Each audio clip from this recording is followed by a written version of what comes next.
Ndugu zangu Waislamu, miongoni mwa mambo ambayo yanaonyesha uzuri na ubora wa Uislamu ni tabia njema. Uislamu ndio unafundisha watu ustaarabu. Uislamu ndio unafundisha watu tabia njema. Hakuna mfumo wowote wa maisha ambao unaweza kumfundisha mtu kuwa mstaarabu, kuwa na adabu za sawasawa, isipokuwa ni Uislamu.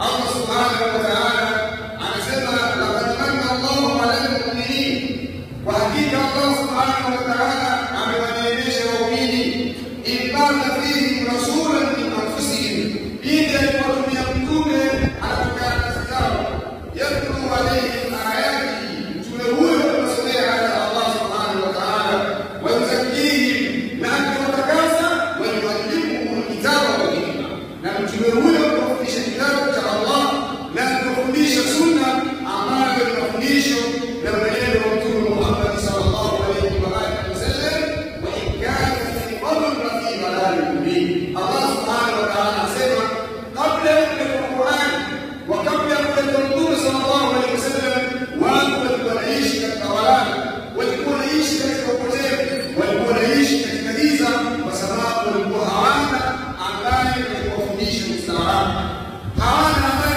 kuwafundisha maendeleo.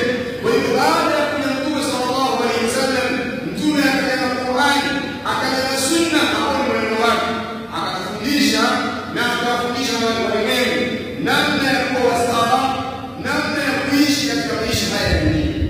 Ndugu zangu Waislamu, leo katika matatizo ambayo tunayo katika jamii yetu ni kupata watu wengi ambao wasiokuwa na adabu, watu wasiokuwa na heshima, watu ambao hawakustaarabika, na sababu ni kuacha mafundisho ya Uislamu. Ikawa watu wanaiga watu wengine, ikawa watu mfumo wao maisha wanatazama watu ambao wasabiqun, watu wasiokuwa na akhlaq za dini, watu wasioamini masala ya dini, ikawa watu ndio kujichelewa katika maisha.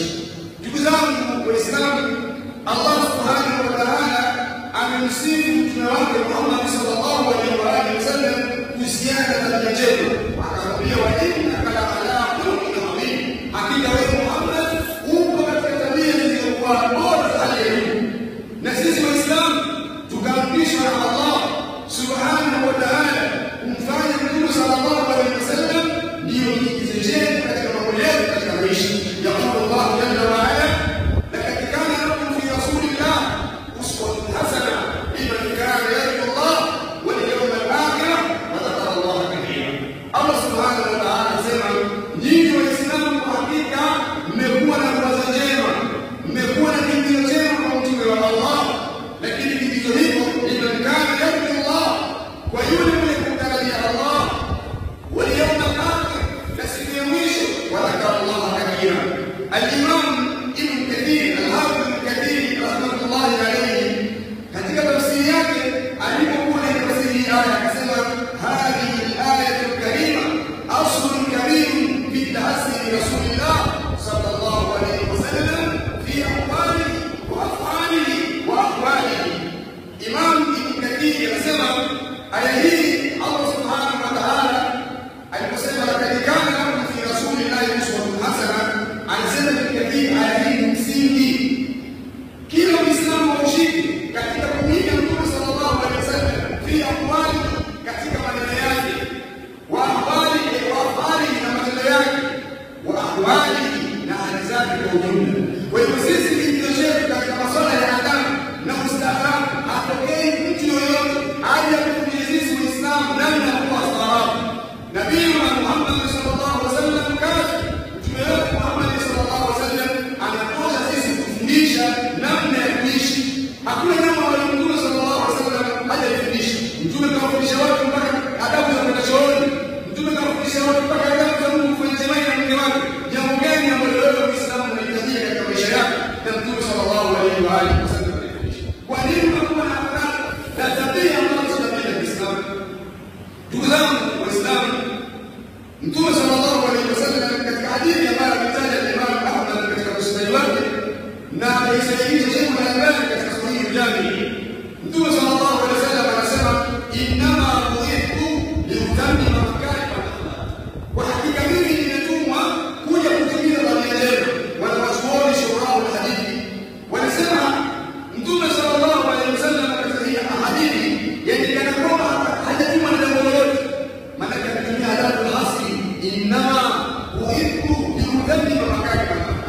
Yaani kama Mtume sallallahu alaihi wasallam alikuja kufundisha ibada, alikuja kufundisha ahkam, kana kwamba alikuja kufundisha tabia njema. Unanifunza nini ndugu yangu Muislamu? Hapo unanifunza kwamba kwa mujibu wa dalili ya sheria, sheria zote za Kiislamu zinagawanywa katika sehemu tatu. Kuna sheria ambazo zinaitwa ahkamu aqdiyya, hukumu za kiitikadi. Haya ni masuala ambayo yanahusiana na moyoni, mtu akaamini masuala mbalimbali yanayohusu imani.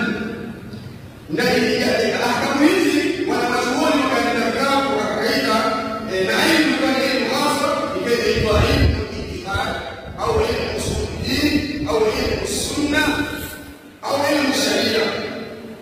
Kisha kuna ahkamu amalia, kuna hukumu za kimatendo, ima ibada au muamalat. Hapa wanachuoni baada ya kuulizana masuala ya kile elimu kujitenga ikatoa na ilmu inaitwa ilmu al-fiqh. Alafu faida ya tatu ndio elimu ya sahihi hapa leo ni elimu ya akhlaq au elimu usuluki wa tazkiya.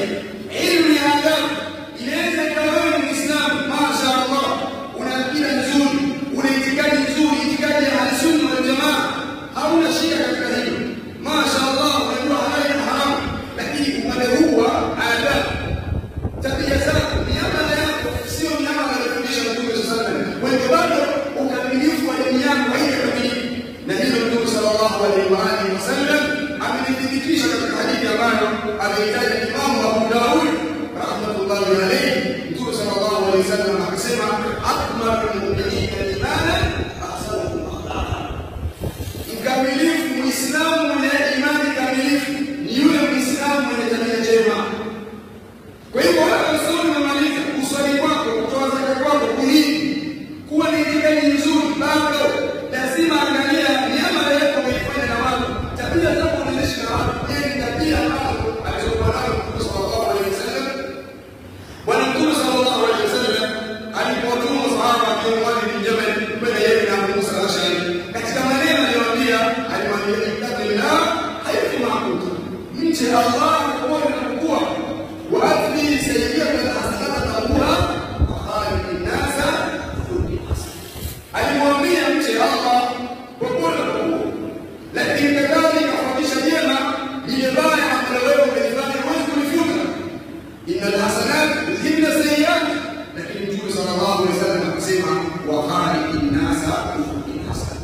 Wanawachuoni shurahu hadithi akiwemo al-Hafidh Ibn Rajab al-Hanbali anasema kwamba Mtume aliposema ittaqillah haythu ma kunta, ilitosheleza kwa sababu tabia njema ni kitu cha Mungu, lakini Mtume hakutaja peke yake. Ulama al-balagha wanasema ni haki khas baada ya hapo, yani kuonyesha umuhimu wa tabia njema. Mtume akamsisitiza, wewe unataka kulingania watu huko, mche Allah unapokuwa, lakini hakikisha unakuwa na tabia njema. Ndugu zangu Waislamu, tabia njema ni muhimu sana katika Uislamu. Zipo nyingi ambazo Muislamu anatakiwa ashikamane nazo, zipo nyingi, lakini miongoni mwa tabia njema au zile makali na akhlaq ambazo zinafundishwa na Uislamu ni al-ihsan. Ihsan ni kalima jamia ya kufikiri. Ihsan ni wema, ni jambo au ni neno linalokusanya kila amali ya kheri. Jambo hili la ihsan, ndugu zangu Waislamu, Allah subhanahu wa ta'ala ameliamrisha katika Qur'an aliposema, wa ahsinu, fanyeni ihsani, inna Allaha yuhibbul muhsinin, hakika Allah subhanahu wa ta'ala anawapenda wale ambao wenye kufanya ihsani. Na katika aya nyingine Allah subhanahu wa ta'ala anasema, inna Allaha ya'muru bil 'adli wal ihsani wa ita'i dhil qurba wa yanha 'anil fahsha'i wal munkari wal baghi ya'idukum la'allakum tadhakkarun. Allah subhanahu wa ta'ala anasema, hakika Allah anaamrisha uadilifu, anaamrisha ihsani, anaamrisha kuwafanyia wema ndugu, lakini kadhalika Allah subhanahu wa ta'ala anakataza mambo machafu, anakataza munkar, anakataza dhulma. Ya'idukum la'allakum tadhakkarun. Allah subhanahu wa ta'ala amekwambia maneno hayo ili kupenda wale ninyi, pengine ikawa ni sababu ya kukumbuka mmoja katika wacha Mungu na wema waliokuwa al-Hasan al-Basri. Aliposoma hii aya akasema, inna Allah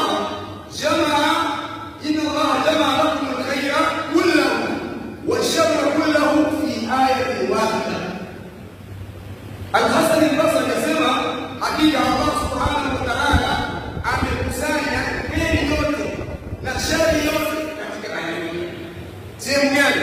Aliposema inna Allaha ya'muru bil 'adli wal ihsan. Swala ni ihsan, zake ni ihsan, kila neno la kheri ni ihsan. Lakini pia Allah subhanahu wa ta'ala amekusanya shari zote katika aya moja. Wa yanha 'anil fahsha, fahsha baada ya kusema ni zina na Allah. Wal munkar ashmal min al-fahsha, pombe, kamari, wizi, usengenyaji, ukapeli, dhulma, hasadi, yote yanaingia katika munkar. Hii ni hata jamaa ametaja al-Imam Abu Hurairah al-Asbahani katika mchaka tabakati, yani hili al-awliya wa tabakatu al-asfiya. Ndugu zangu Waislamu, insani zipo za namna mbalimbali, lakini miongoni mwa aina ambazo wanashughuli wazidari kama miongoni mwa aina za ihsani, kwanza ni al-ihsan fi ibada. Ihsani katika ibada, vipi utakuwa ni mtu muhsin katika ibada? Kwanza ni wewe kuhakikisha unamwabudu Allah khalisan liwajhihi al-karim. Unamwabudu Allah aliyakuwa unamtakasa yeye, usifanye ibada kwa lengo la kutafuta sifa. Ni kwa lengo kutaka kusifia au watu waone. Ufanye ibada lillah, ni aina ya ihsani katika ibada. Jambo lako lolote kufanya wewe fanye lillah, inma nuriidukum liwajhi Allah la nuriidu minkum jazaa wala shukura. Ukiwasaidia watu wasaidia khalisan lillah, ni aina ya ihsani. La khaira fi kathirin min najwahum illa man amara sadaqatan au ma'rufin au islahin bayna an-nas wa man yaf'al dhalika ibtigha'a mardatillah fasawfa nutihi ajran 'azima. Kwa hiyo katika ihsani katika ibada ni wewe kufanya ibada lillah, lakini ihsani katika ibada ni kufanya ibada kwa kufuata mafundisho ya Mtume sallallahu alaihi wasallam biarkaniha wa shurutiha wa wajibatiha wa sunaniha. Leo angalia, leo unapofanya ibada unakuja kwa Mola wako na malezi yeye anataka wala una hofu. Hii ndio ukosefu wa adabu. Una adabu kwa Mola wako, una heshima, una dharau. Vipi wewe unaendeleza mambo yako ikiwa Mola wako amemuumba unamdharau? Wadharau dini yako. Leo ukienda kwenda kufanya interview, walimu kusomea walimu kufanya interview, utakwenda mabagezi yako, mabagezi ya Simba, utakwenda utakatua, unasimama mbele ya Mola wako kwa nguo ambayo ukiinama mambo yanaonekana. Wewe una adabu, una heshima na Mola wako aliyekuumba. Nguo umejaza kwenye makabati, hizo nguo za nini? Nguo zitakaye katika ibada. Kwa hiyo ihsani katika ibada ni wewe kufanya ibada kwa utaratibu ambao umeelekezwa chini, lakini kadhalika kuzingatia muda. Miongoni mwa alama za mtu asiyekuwa na adabu na heshima kwa Mola wako ni yeye kufanya ibada muda unaotaka yeye. Ofisini kwenye lako unauza nyanya hata saa 4:30, ukija hapo unasema siku yako, wewe una adabu. Sasa huyo mfanyakazi wako alimwambia kupitia genge lako au kukala, unamwambia bwana, swala hiyo unatekeleza, yani kazi mliokubaliana kwa bwana, wewe unafanya kazi gani? Unaingia kazini saa 2 asubuhi, huyo mfanyakazi wako anakuambia saa 4, wewe utakubali? Huwezi kukubali. Kwa nini? Kwa Mola wako unafanya hivi. Swala ni saa 2 au saa 2, unakunuti saa 2. Kuna watu leo hawaswali kubwa hizi, tu nyumbani wala wanasafiri au nyumbani, anaswali pale swala ya Mungu, swala ya asili, swala ya Mungu. Ukiona wewe ni Muislamu unafanya ibada kwa mtindo huu, wewe una adabu Mola wako. Bali ukiwa unaweza kukosea Mola wako, watu wengine wanashangaa, tukona tukana watu, tukona sehemu watu, wapiga watu, waongea pesa, anashangaa kwa sababu wewe ikiwa Mola wako aliyekuumba unamkosea adabu, unaswali kwa unataka wewe, unalipa swala pale. Hiyo ni ihsani katika ibada. Alafu kuna ihsani katika muamala. Ihsani katika muamala hiyo sehemu bwana zaidi. Unaweza ikawa ihsani katika ibada unayo, lakini muamala unakushia. Muamala maana yake ni wewe unapoamiliana na watu, kuanzia mke. Tunakaa nyumbani, kuna watu nyumbani ni simba. Yaani katika nyumbani nyumba nzima ya Mungu, anakumba yeye. Ukiona wewe kwa ibada wewe kufuata Mtume vizuri, Mtume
Lakini vile vile kuna ihsani katika amali, ihsani katika matendo au katika kazi. Sisi Waislamu msingi wa kazi yetu ni kufanya kazi kwa kiwango cha hali. Sherekea mnaongeza mshahara, unafanya kazi kwa kiwango. Sio wewe mwalimu wa shule darasani unafundisha unalikuwa kisheria na mchakato. Sio unafanya hivi wewe ni mtu ambaye anaelewa Uislamu sawa. Yaani kuna watu wanaelewa serikali walimu wa shule wanapewa kwa watu wafundishe. Alipo mshahara wa serikali ndio kufundisha watu. Akiwa darasani ndio anakuwa tu kutoka kwa hospitali yetu kwa sababu tunafundisha sana ya nini. Hakuna Uislamu hivyo. Fundi wewe fundi wewe ujenge watu kwa mimi. Mambo ya kulipua kazi hakuna. Inna Allah yuhibbu al-'abda idha amala 'amalan ayutbi'ahu. Allah subhanahu wa ta'ala anapenda mja wake anapofanya amali aifanye kwa kiwango bora. Kwa hivyo hii ni katika mojawapo ya sifa ya Uislamu. Uislamu unafanya ihsani kuishi. Mtume sallallahu alaihi wasallam katika hadithi ambayo ameipokea Imam Muslim kutoka kwa Shaddad bin Aus anasema inna Allah kataba al-ihsan ala kulli shay. Al-Imam al-Hafiz ibn Rajab al-Hanbali rahimahullah ta'ala anasema wa yadullu hadha al-hadith au hadha al-hadith yadullu ala wujub al-ihsan fi kulli shay.